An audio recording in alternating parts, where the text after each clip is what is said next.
നമസ്കാരം. ചാനൽ 91 ന്യൂസിലേക്ക് സ്വാഗതം.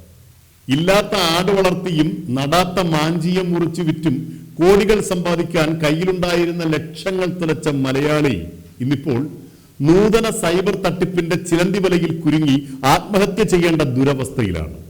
നമ്മൾ മലയാളികൾ എങ്ങനെയാണ് ഇത്രയും വലിയ വിഡ്ഢികളായി മാറുന്നത്? കേട്ടുകേൾവി പോലുമില്ലാത്ത വെർച്വൽ അറസ്റ്റ് എന്ന സൈബർ തട്ടിപ്പിലൂടെ കോടികൾ നഷ്ടമായിരിക്കുന്നത് സാധാരണക്കാർക്കല്ല എന്നോർക്കണം.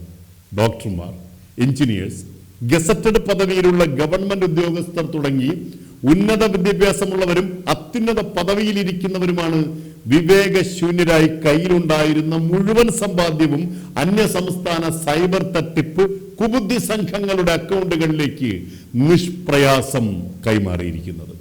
കൊല്ലം ജില്ലയിലെ കൊട്ടിയത്ത് ഒറ്റയ്ക്ക് താമസിക്കുന്ന 62 വയസ്സുള്ള ഒരു സ്ത്രീക്ക് നഷ്ടമായത് 1 കോടിയോളം രൂപ. ഈ തട്ടിപ്പിനെ കുറിച്ച് പറയുമ്പോൾ ഇത്രയും ബാങ്ക് ബാലൻസ് ഉള്ള വൃദ്ധ എങ്ങനെ, എന്തുകൊണ്ടാണ് ഒറ്റയ്ക്ക് താമസിക്കുന്നത് എന്ന സാഹചര്യത്തിലെ നിഗൂഢതയും അന്വേഷിക്കണം.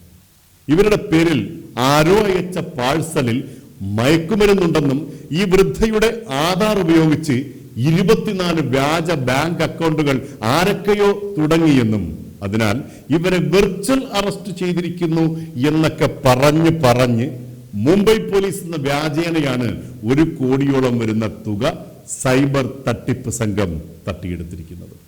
2 ദിവസം കഴിഞ്ഞ് ഇവരുടെ വീട്ടിൽ വന്ന ബന്ധുവിനോട് ഒന്ന് സംസാരിക്കാൻ പോലും തയ്യാറാകാതെ ഭയന്ന് വിറച്ച് കാര്യങ്ങൾ ഈ സ്ത്രീ എഴുതി നൽകുകയായിരുന്നു.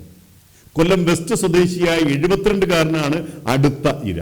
അദ്ദേഹത്തിന്റെ ഭാര്യയാണ് തട്ടിപ്പ് സംഘം ഫോണിൽ ബന്ധപ്പെട്ട് കുരുക്കിലാക്കിയത്. ഇവിടെയും ആധാർ കാർഡും MDMA എന്ന മയക്കുമരുന്നും ഒക്കെ തന്നെയാണ് സൈബർ തട്ടിപ്പ് സംഘത്തിന്റെ പ്രധാന ആയുധങ്ങൾ. നഷ്ടമായത് 1 കോടിയിലധികം വരുന്ന തുക. അടുത്ത തട്ടിപ്പ് നാടകം ഓൺലൈൻ ട്രേഡിംഗിന്റെ പേരിലാണ്.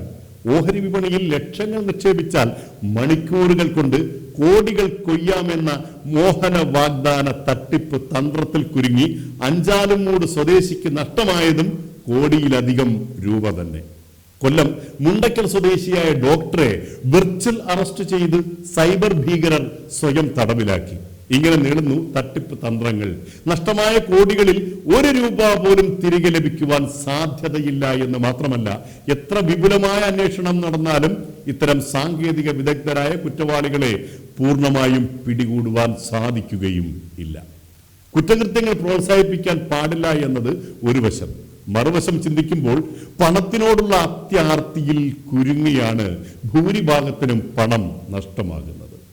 72ഉം 62ഉം വയസ്സായ വൃദ്ധർ കോടിക്കണക്കിന് രൂപയുടെ ബാങ്ക് ബാലൻസുമായി ഒറ്റയ്ക്ക് താമസിക്കുന്നു.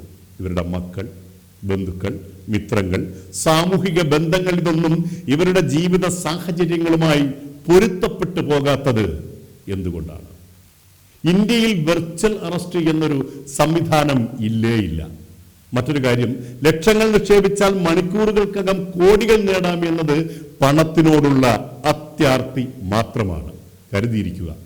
ഇത്തരം തട്ടിപ്പുകളിൽ പെട്ടുപോയാൽ വിളിക്കേണ്ട ടോൾ ഫ്രീ നമ്പർ 1930, അതല്ലെങ്കിൽ www.cybercrime.government.in എന്ന വെബ്സൈറ്റിൽ പരാതി രജിസ്റ്റർ ചെയ്യുക.